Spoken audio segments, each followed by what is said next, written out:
السلام علیکم ورحمۃ اللہ وبرکاتہ۔ امید ہے کہ آپ سب خیریت سے ہوں گے اور میرے اور آپ کے پیارے آقا صلی اللہ تعالی وسلم کی مبارک احادیث کا جو خلاصہ اور نچوڑ اس کی شروحات آپ کے سامنے بیان کرنے کی کوشش کر رہا ہوں۔ تو امید ہے کہ آپ اس سے استفادہ حاصل کر رہے ہوں گے اور یقیناً جو ان کو سن رہا ہے وہ بہت ہی اس سے فائدہ اٹھا رہا ہوگا اور علم میں اضافہ ہو رہا ہوگا۔ تو نبی کریم صلی اللہ علیہ وسلم کے بارے میں نے آپ کو پہلے بھی یہ بات بتائی تھی کہ حضور علیہ الصلوۃ والسلام کی جب عمر مبارک 25 سال ہوئی تو حضرت خدیجہ رضی اللہ تعالیٰ عنہا نے آپ سے نکاح کیا، اور حضور سے نکاح کی وجہ بھی انہوں نے یہی بیان کی کہ مجھے آپ کے حسن خلق یعنی آپ کے بہترین جو اخلاق ہیں آپ کے، ان کی وجہ سے، آپ کی سچائی کی وجہ سے مجھے آپ سے نکاح کی رغبت ہوئی ہے۔ اور پھر حضور علیہ السلام کا نکاح حضرت خدیجہ رضی اللہ تعالیٰ عنہا سے ہوا۔ حضرت خدیجہ رضی اللہ تعالیٰ عنہا سے نکاح کے بعد علماء کرام نے سیرت کی کتابوں میں بیان کیا کہ حضور علیہ السلام کی عمر جب 40 سال ہوئی تو اس وقت پھر حضور علیہ السلام پر اللہ تعالیٰ کی طرف سے یہ کرم نوازیاں ہوئیں، اور اللہ تعالیٰ نے آپ کو جو انعامات عطا فرمائے اس میں سے یہ تھا کہ آپ کے دل میں تنہائی کی محبت کو پیدا کر دیا گیا۔ کئی وقت تک نبی کریم صلی اللہ علیہ وسلم اللہ تعالیٰ کی باتیں مشغول رہا کرتے تھے، اس کی یاد میں، اس کے ذکر میں، اس کی فکر میں حضور علیہ السلام مشغول رہا کرتے تھے، اور حضور علیہ السلام کائنات کا مشاہدہ کیا کرتے تھے۔ عالم میں جو چیزیں اللہ تعالیٰ نے پیدا کی ہیں ان چیزوں کا مشاہدہ کیا کرتے تھے، ان کا مطالعہ کیا کرتے تھے، ان میں غور و فکر کیا کرتے تھے۔ تو حضور علیہ السلام جب 40 سال کے ہوئے تو پھر حضور پر تنہائی کی محبت کو غالب کر دیا گیا۔ حضور علیہ السلام اپنا کھانا لے کر غار ہرا میں چلے جاتے تھے، اور غار ہرا میں کئی وقت تک آپ اسی طرح تنہائی میں عبادت میں مشغول رہا کرتے تھے۔ جب آپ کا کھانا ختم ہو جاتا تھا تو حضرت خدیجہ رضی اللہ تعالیٰ عنہا آپ کے پاس آتی تھی، کھانا لے کر آپ کو کھانا دے دیا کرتی تھی۔ تو یہاں سے ایک بہت ہی پیاری بات آپ تک پہنچانے کی کوشش کروں گا کہ حضور علیہ السلام جب 40 سال کے ہوئے تو حضور عالم میں مشاہدات کرنے لگ گئے، آپ غور و فکر کرنے لگ گئے، اللہ کی بنائی ہوئی چیزوں میں غور و فکر کرنے لگ گئے۔ یہاں پر ایک بڑی پیاری بات یہ یاد رکھیے کہ جب آپ اللہ تعالیٰ کی بنائی ہوئی بڑی چیزوں کو دیکھتے ہیں تو ان میں غور و فکر کرنے سے آپ کے دل میں اللہ کی عظمت پیدا ہوگی۔ اور جیسے اللہ تعالیٰ نے آسمانوں کو پیدا کیا، اسی طرح اللہ نے بڑے پہاڑوں کو پیدا کیا ہے۔ آپ چاند کو دیکھیں، سورج کو دیکھیں۔ سورج کے بارے میں آج یہ تحقیق ہے نا کہ اس میں یعنی سورج جو ہے وہ اتنا بڑا ہے کہ اس میں کئی ساری دنیا جو ہے وہ سما سکتی ہیں۔ چاند بھی اتنا بڑا ہے، اللہ تعالیٰ نے چاند کو، سمندروں کو کنٹرول کرنے کا ایک سبب بنایا ہے۔ اور اللہ تعالیٰ نے جو سورج بنایا، آپ دیکھیں کہ سورج جو ہے اس کو ایک خاص فاصلے پر رکھا گیا ہے دنیا سے۔ جس طرح آپ دیکھیں جب سردیاں ہوتی ہیں تو سردیوں میں عموماً ایسا ہوتا ہے کہ لوگ آگ جلاتے ہیں اور اسے سیک لینے کے لیے، اسے گرمائش لینے کے لیے تھوڑا سا اس کے پاس بیٹھ جاتے ہیں، لیکن ایک لمیٹڈ فاصلے پر رہتے ہیں۔ اگر بہت قریب ہو جاتے ہیں تو پھر ہاتھ پیر جلنے لگ جاتے ہیں، اور اگر بہت دور ہو جاتے ہیں تو پھر اس کی گرمی سے وہ فائدہ حاصل نہیں ہو پاتا، یعنی گرمائش نہیں مل پاتی۔ تو اللہ تعالیٰ نے سورج کو بھی بالکل ایسے ہی رکھا ہے کہ اگر بہت زیادہ یہ دنیا کے قریب ہو جاتا تو لوگ جل جاتے اس کی گرمی سے،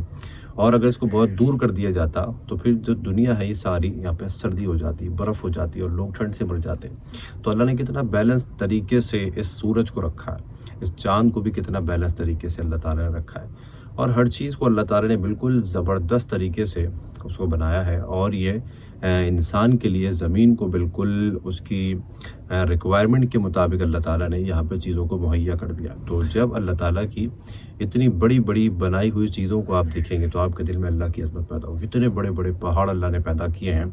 کہ آپ دیکھیں تو آپ کو ایک خوف سا محسوس ہونے لگتا ہے کہ ایسا لگتا ہے ابھی یہ پہاڑ جو ہیں وہ سر پر آ کر گر جائیں گے۔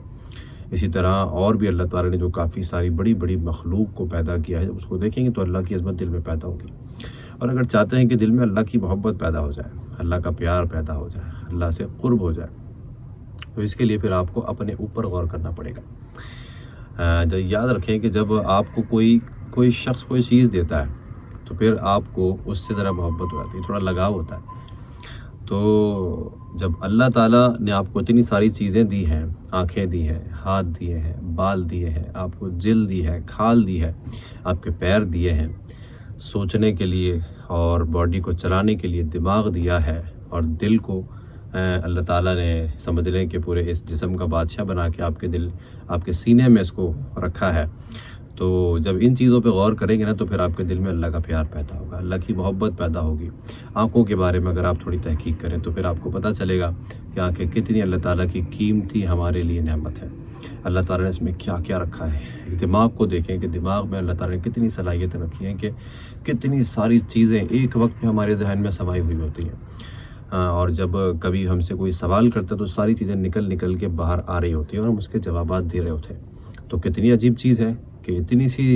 چیز، اتنا سا دماغ، لیکن اس میں اتنی ساری وسعت اللہ تعالیٰ نے رکھ دی ہے کہ ساری دنیا کی باتیں بھی اس میں سما سکتی ہیں۔ تو اسی طرح اپنے ہاتھوں کو دیکھیں کہ اللہ تعالیٰ نے ہاتھ کتنے قیمتی ہمیں نعمت دی ہے کہ اس سے ہم کھاتے بھی ہیں، اس سے ہم پیتے بھی ہیں، اس سے ہم لکھتے بھی ہیں، اس سے ہم اپنے کام بھی کرتے ہیں، جب ضرورت پڑتی ہے تو پھر اس کو اپنا آلہ بھی بنا لیتے ہیں اپنے بچاؤ کے لیے۔ اسی طرح آپ زبان دیکھ لیں، زبان کے کیسے عجائبات ہے کہ اللہ نے اتنا سا لوتھڑا ہمارے منہ کے اندر رکھ دیا ہے، لیکن کتنی یہ قیمتی چیز ہے کہ اگر یہ زبان انسان کے منہ میں نہ ہو یا انسان اس پر بولنے پر قادر نہ ہو تو پھر اپنا معافی ضمیر بیان نہیں کر سکتا، اس کے دل میں، اس کے دماغ میں کیا چل رہا ہے، کیا کہنا چاہتا ہے، کیا سمجھانا چاہتا ہے، کتنا مشکل ہو جائے گا۔